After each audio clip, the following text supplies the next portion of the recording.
नमस्कार साथियों, स्वागत है आपका हमारे YouTube चैनल शिक्षा और कहानियाँ में, जहां हम आपके लिए लाते हैं ज्ञान और सोच बदलने वाली गहराई से भरी कहानियाँ। आज हम बात करेंगे मंदिर में घंटी बजाने की परंपरा की। क्या यह कहानी अंधविश्वास की है? क्या भगवान घंटी से खुश होते हैं या इसके पीछे कोई गहरा विज्ञान और मानव मन से जुड़ा रहस्य छुपा है? आइए, आपने कई बार देखा होगा मंदिर में प्रवेश करते ही लोग घंटी बजाते हैं। कई लोग इसे आस्था मानते हैं, कुछ पारंपरिक नियम और कुछ मजाक उड़ाते हैं। घंटी बजाने से क्या भगवान जागते हैं? लेकिन अगर यही परंपरा हजारों सालों से चली आ रही है तो जरूर इसके पीछे कोई बुद्धिमत्ता होगी।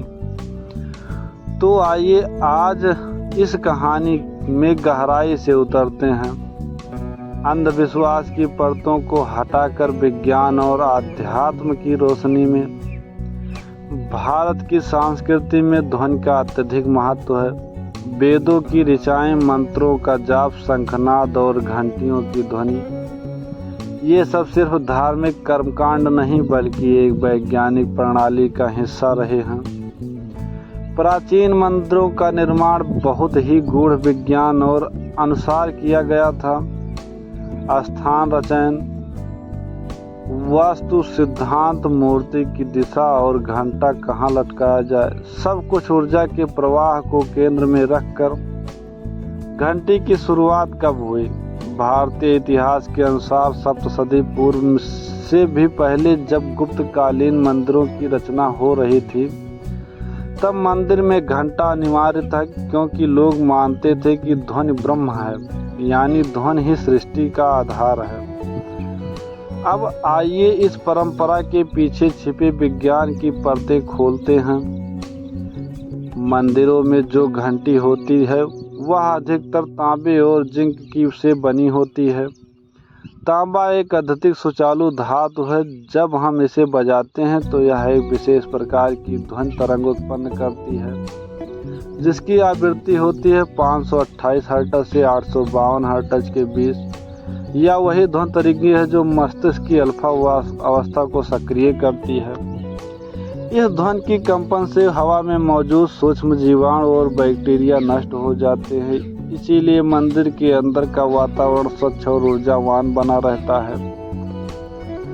हमारे शरीर में 7 चक्र होते हैं। मूलाधार से लेकर सहस्त्र तक घंटी की ध्वनि इन चक्रों को संतुलित और सक्रिय करती है। विशेषकर आज्ञा चक्र और अनाहत चक्र, जो ध्यान, जागरूकता और ऊर्जा का केंद्र है। जब हम घंटी बजाते हैं तो हमारे मन के भटकाव रुक जाते हैं, एकाग्रता बढ़ती है और हम एक शांत सहज अवस्था में पहुंचते हैं, जो प्रार्थना और ध्यान के लिए सबसे उपयुक्त स्थिति है। घंटी की ध्वनि न केवल वातावरण की शुद्ध करती है बल्कि मानव मस्तिष्क के लिए एक संकेत का कार्य करती है। यह एक ट्रिगर पॉइंट जो हमें चेतना और अवचेतना रूप में यह एहसास दिलाती है कि अब हम एक पवित्र स्थान में हैं। जब स्कूल में घंटी बजती है तो छात्र समझ जाते हैं कि अब ध्यान देने का समय है। वैसे ही मंदिर में घंटी बजाना मस्तिष्क को संकेत देता है कि अब आप सांसारिक विचारों से हटकर आध्यात्मिक संसार में प्रवेश कर चुके हैं। इस प्रक्रिया में मनोविज्ञान ने कहा जाता है सेंसरी एनकोडिंग। भारतीय दर्शन के अनुसार ध्वनि केवल कंपन नहीं होती बल्कि उसमें चेतना भी होती है। पुराणों में क्या कहा गया है? गरुड़ पुराण में लिखा है कि घंटी की ध्वनि में यमदूत मंदिर से भागते हैं। देवी भागवत कहती है कि घंटी की आवाज में देवता जागते नहीं, प्रसन्न होते हैं। घंटी बजाकर हम देवताओं को यह संकेत देते हैं कि हम श्रद्धा और भक्ति के साथ उपस्थित हैं। अब सवाल उठता है, अगर विज्ञान इतना स्पष्ट है तो लोग इसे अंधविश्वास क्यों कहते हैं? अक्सर अज्ञान या आधे अधूरे ज्ञान के कारण हम परंपराओं को सिरे से नकार देते हैं। लोग कहते हैं घंटी बजाने से भगवान क्या जागते हैं, भगवान क्या बहरे हैं। ये सब ढकोसला है। लेकिन क्या आपने कभी सोचा है, क्या हर परंपरा बेकार होती है? क्या जो हम समझ नहीं पाते वो अंधविश्वास होता है? दरअसल जब हम परंपरा को बिना समझे सिर्फ नकल करते हैं तब वह अंधविश्वास बन जाता है। लेकिन जब हम उसके पीछे का तर्क, विज्ञान और उद्देश्य समझते हैं तो वही परंपरा बन जाती है। ध्यान, स्वास्थ्य और आत्म कल्याण का माध्यम। राघव एक युवा इंजीनियर था जो विदेश से पढ़कर लौटा था। उसे भारतीय परंपराओं से चिढ़ थी। वह मंदिरों को समय की बर्बादी और बेवकूफ़ों की जगह कहता था। एक दिन वह अपनी माँ के साथ काशी विश्वनाथ मंदिर गया। मजबूरी में माँ ने कहा, बेटा घंटी बजा लो। राघव मुस्कुराया और बोला, माँ भगवान क्या गूंगे हैं? माँ ने कुछ नहीं कहा, लेकिन अंदर जाकर जब उसने घंटी बजाई उस ध्वन से ने जैसे उसकी भीतर की ऊर्जा को झकझोर दिया। उसने पहली बार अपने विचारों को शांति से महसूस किया। उसे लगा जैसे कुछ खुल गया हो उसके अंदर। उसी रात वह इंटरनेट पर घंटियों की ध्वनि पर शोध करने लगा और उसने जाना यह सिर्फ एक धार्मिक रिवाज नहीं बल्कि एक अत्यंत वैज्ञानिक प्रक्रिया है।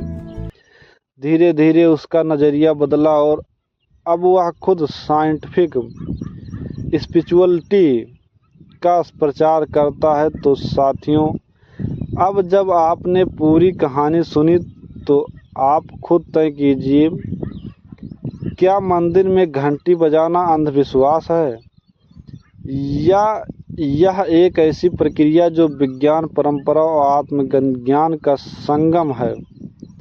हमारे जीवन में बहुत कुछ ऐसा है जिसे हमने बिना सोचे नकार दिया है, लेकिन सच्ची शिक्षा वही है जो हमें सोचने, समझने और सवाल करने की प्रेरणा दे।